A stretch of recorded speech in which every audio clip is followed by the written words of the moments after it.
was before him.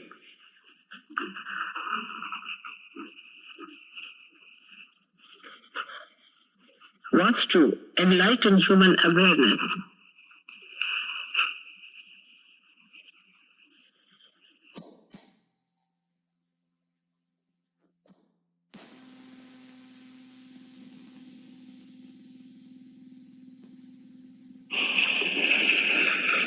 This day for us to remember that Christ was born on this earth. As a human being, he came on this earth. And the task that was before him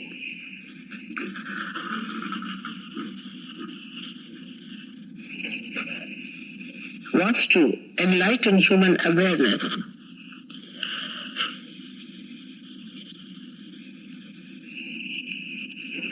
With the sense of understanding. We can say it is actualization within the awareness of human beings. They are not this body, but they are the spirit.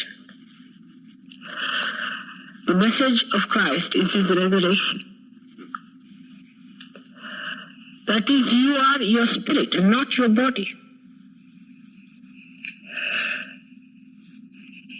And he showed by his resurrection how he ascended into the realm of spirit, which he was, because he was Pranava, he was Brahma, he was Mahavishnu, as I have told you about his birth.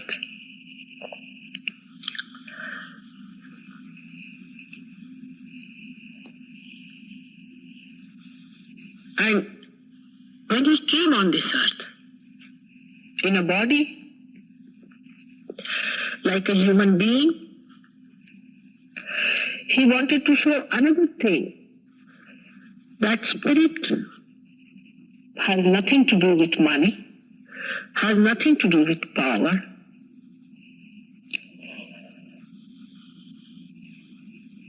It is all-powerful, all-pervading, but is born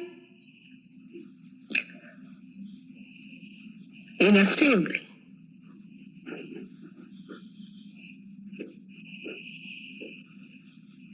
Not in a palace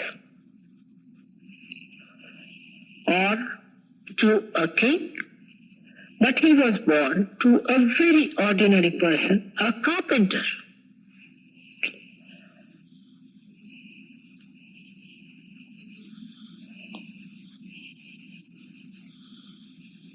Because if you are the king, as we say in Hindi language, Badshah, then nothing is greater than you, isn't it? It means simply that.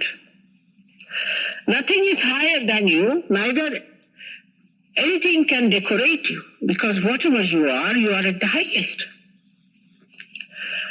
All the worldly things so-called are just like dried grass, Trinavat. So he was kept in the dried grass. To many it makes very unhappy, and they feel very sorry that Christ, the one who came to save us, was kept under such conditions, and why not God provided him with something better? But to such people it does not matter. Whether you are lying in the dried grass or in the stable or in the palaces, everything is just the same, for it does not touch them. They are so detached and they are completely in joy. They are the masters of themselves. Nothing can master them. No matter can master them. No comfort can master them. They are masters of complete comforts within themselves. They have achieved all the comforts within themselves. They are satisfied people. That's why they are kings. They are called as kings, not those kings who run after things, or those kings who seek comforts in life. I mean, if you have comforts, well and good. If you don't have, well and good. Makes no difference.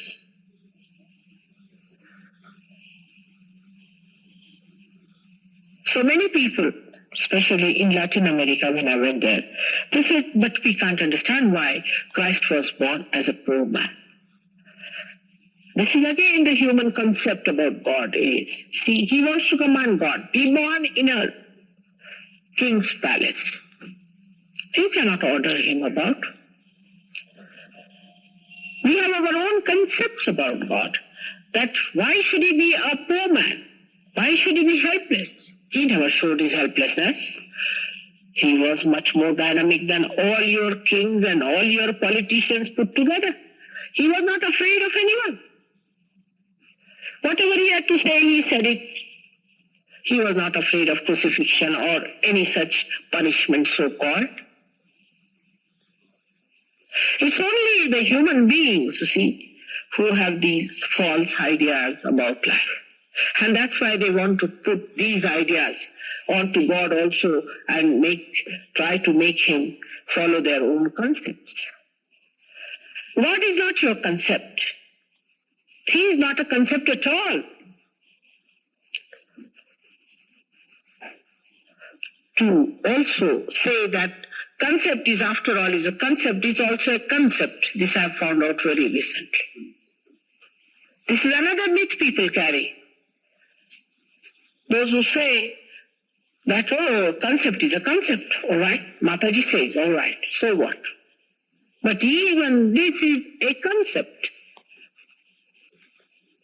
Because concept is thought. You have to rise beyond thought at a higher level into thoughtless awareness, where you are not in thought, but you are in the center of the thought.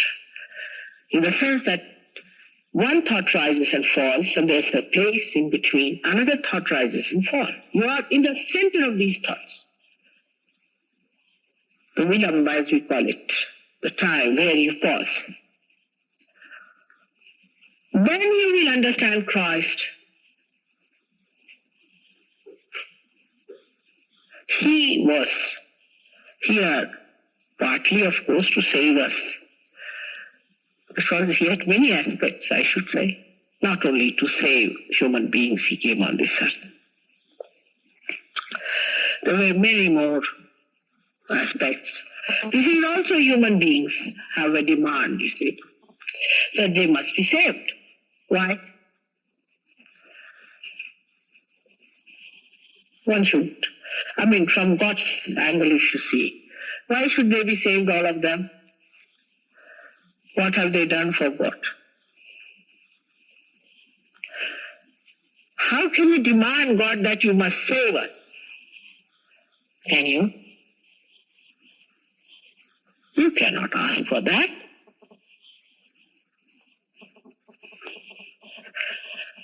So he did come to create the passage between, as you see here, the Vishuddhi and the Sahasrara, this Agya. In the primordial being, the Virat, he was born there to open that door. In evolution, every incarnation has come on this earth to open a particular door within us and to create that opening or that enlightenment in our awareness.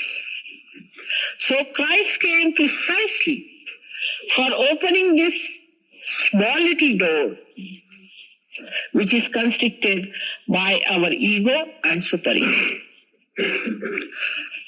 Ego and superego are the two byproducts of our thought process. One, the thoughts that are of the past, and the other, thoughts of the future. He came to make that gap, to cross that gap. And that's how he has sacrificed himself, his body,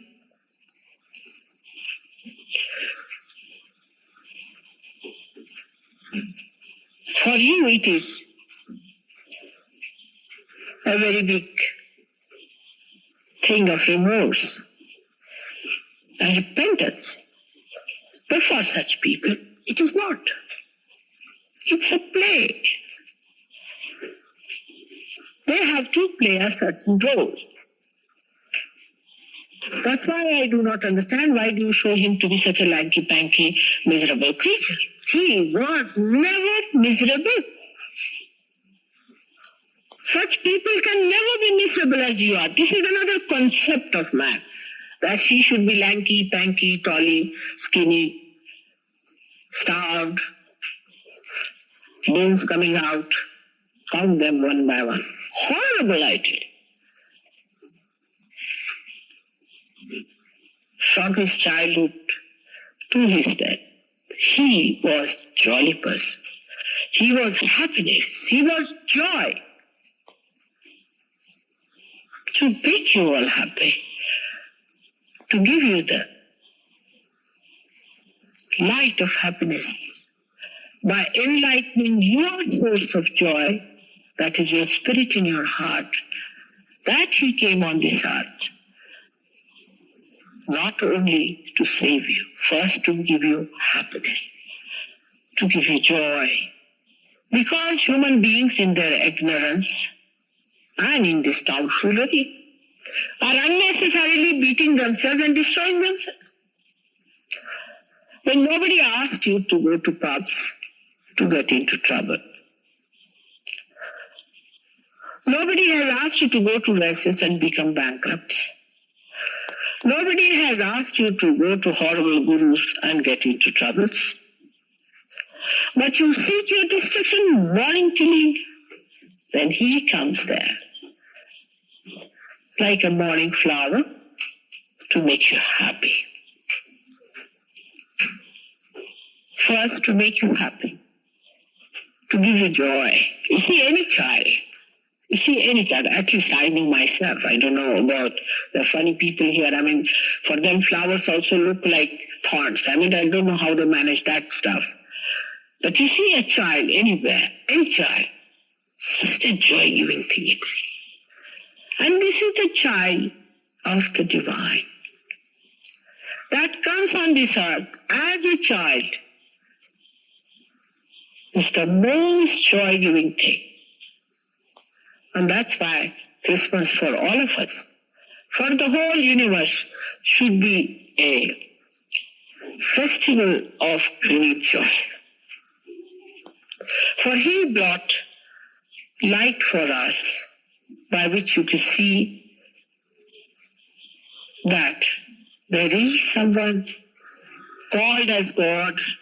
There is someone who is going to remove this ignorance before the first beginning.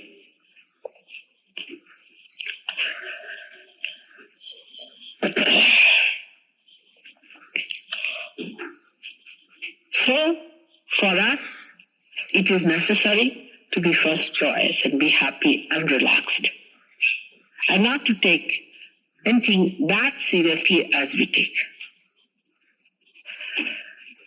Because divine life doesn't make you serious. Because it's all a play. It's a maya. I have seen in all the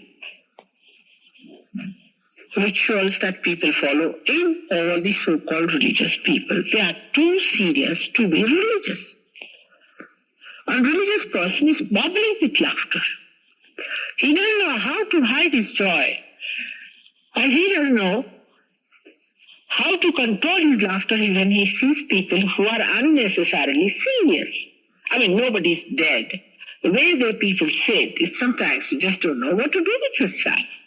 You just can't control So there's nothing in this world for a person like Christ to feel sad about. And if you really believe in him, then please first of all give up this silly sadness and sulking and sitting down and becoming morose, not talking to anyone, silent bores all over. That is not the way to look at Christ. See how he went and talked to multitudes. How he opened his hands to all the people around, and how he tried to give them happiness. He has said that you are to be born again. That means he had to do this work. And that you have to get it sometime. He had promised that you are to be born again. Christ is to be born within us. I don't know what Christians understand out of this. How do you become born again? Not by going through a ritual of christening. Somebody coming from a theological college cannot make you a Christian. Like in our India, we have some paid Brahmins, as you have here paid people, you see. The whole day they will eat, drink, be merry, and evening time they will come and pray and preach. That sort of people. You have to be a person who is authorized by God. Unless and until you are authorized by God, you cannot give joy. And that's why I've seen all these people, the so-called big pundits and the big priests, and all of them are so serious because they are not authorized by God.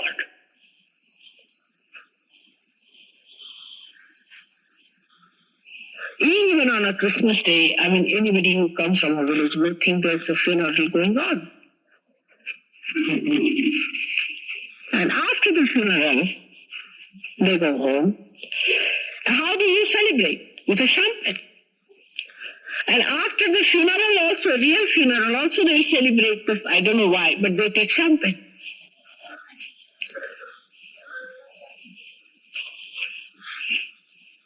How can you celebrate Christ? By insulting him. He came to enlighten your awareness because he respected your awareness, the point at which it had reached.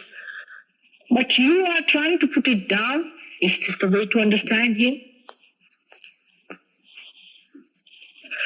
And he has promised that you are to be baptized, you are to be born again. And now in SAHAJYOGA, this promise is being fulfilled. So be joyous that here at the Agya Chakra, again Christ is born within you. And he is there. And you know how you can ask for his help, always. But the main thing that one has to understand, that the time has come for you to get all that is promised in the scriptures. Not only in the Bible, but all the scriptures of the world. The time has come today that you have to become a Christian, a Brahmin, a Peer, through your Kundalini awakening only. There is no other way out. And that your last judgment is also now. Only through your Kundalini awakening, God is going to judge. How is he going to judge you otherwise? You think of somebody now. A person comes in now, here is somebody sitting to judge you. How? By how many hairdressers you have been to? How many suits you have stitched for the Christmas? Or what presents you have bought? And how many cards you have sent? And to how many people you have sent some other things which may not be very palatable. That's not the way. Or is it that at what price you bought all the things?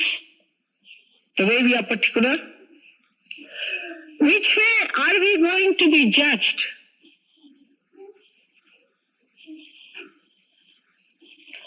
My God, not superficially people say. So what depth have we got? Let's see. How far can we go in our depth? At the most, we reach a point where we are nothing but a concept again. So whatever depth we know goes up to only rationality, up to the concept point. Beyond that we cannot reach. So how can we be judged?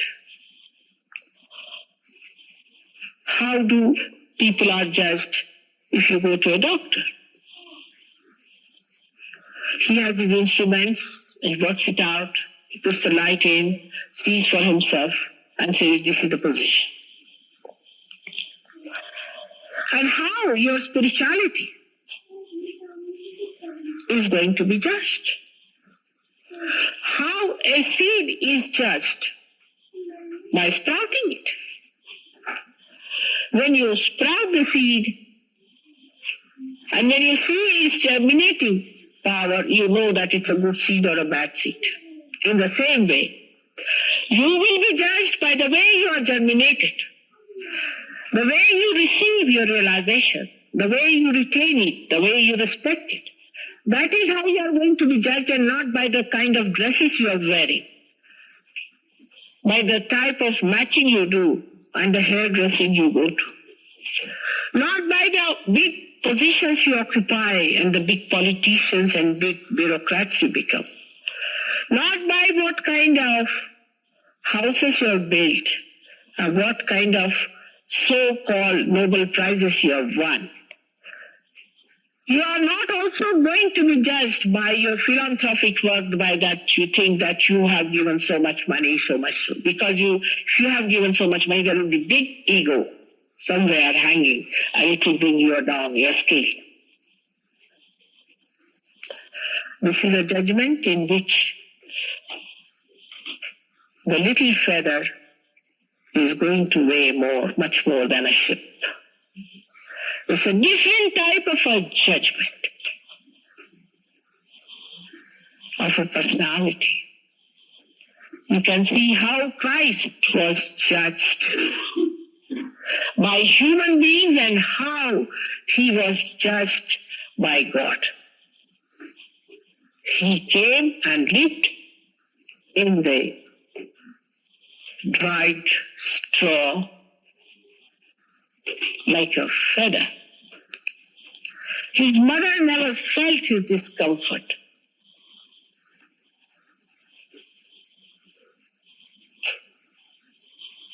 In the same way, those who have not by their being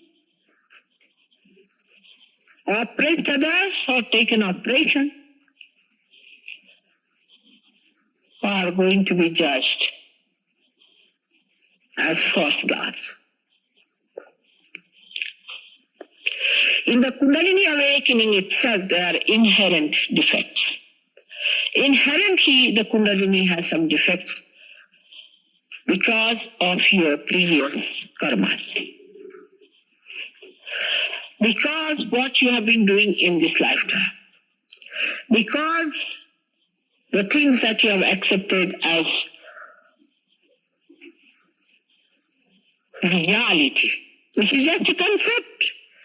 Because when you have not known the absolute, whatever you will be doing, there will be a little of ignorance with it. Whatever you have done in darkness will have a particle of darkness in it. So without knowing realization, if you are propagated, oh, we are great saints, this, that, you will have no chance.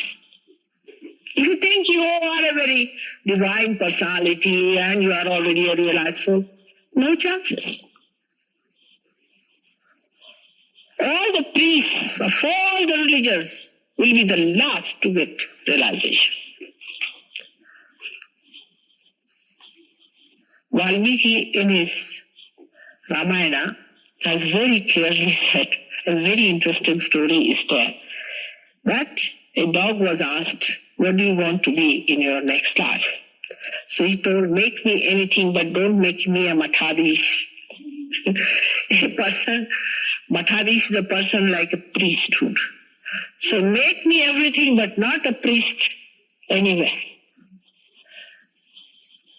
Just imagine a dog having that wisdom.